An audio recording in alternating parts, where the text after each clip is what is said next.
Director's Reflections for May 15th of 2022. Newspaper deliveries were our audience monitors.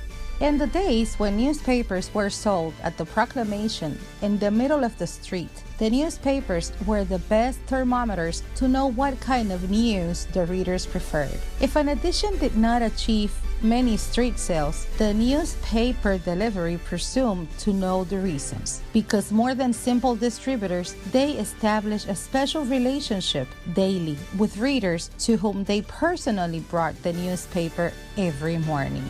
They were the first to receive complaints or praise from readers, whether they were regular customers at their kiosk, those whose homes they were going to deliver the issue to, or the passerby or motorist who took a scrutinizing look at the headlines to define which newspaper to buy. When they returned to the company's headquarters to account for what they sold and the number of newspapers returned, the circulation managers used to listen to their assessments of headlines that had no impact, of news that was assumed to be government propaganda, of the weakness of the news, bet or about the poor quality and impact of the photos. People want to read this, that, such a thing, they told their bosses, pointing out the hot topic that sell, or as they say today, that hook with the preference of readers. Realizing that there was a rich source of experiences in the street, in the newspaper deliveries, and in the chief of circulation. When I was director of La Nación back in 1999, and then in the Listín Diario since 2000, I frequently invited them to the meeting of editors in which we decided the cover stories.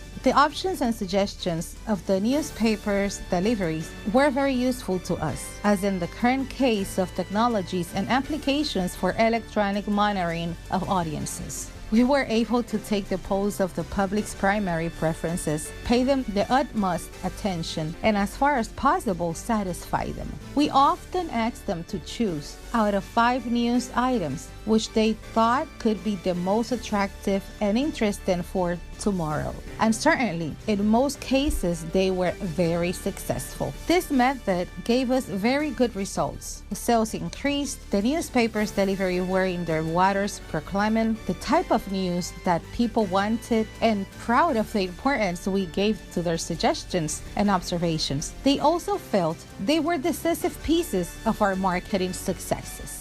For Listín Diario, voiceover and translations by Indira Rodriguez.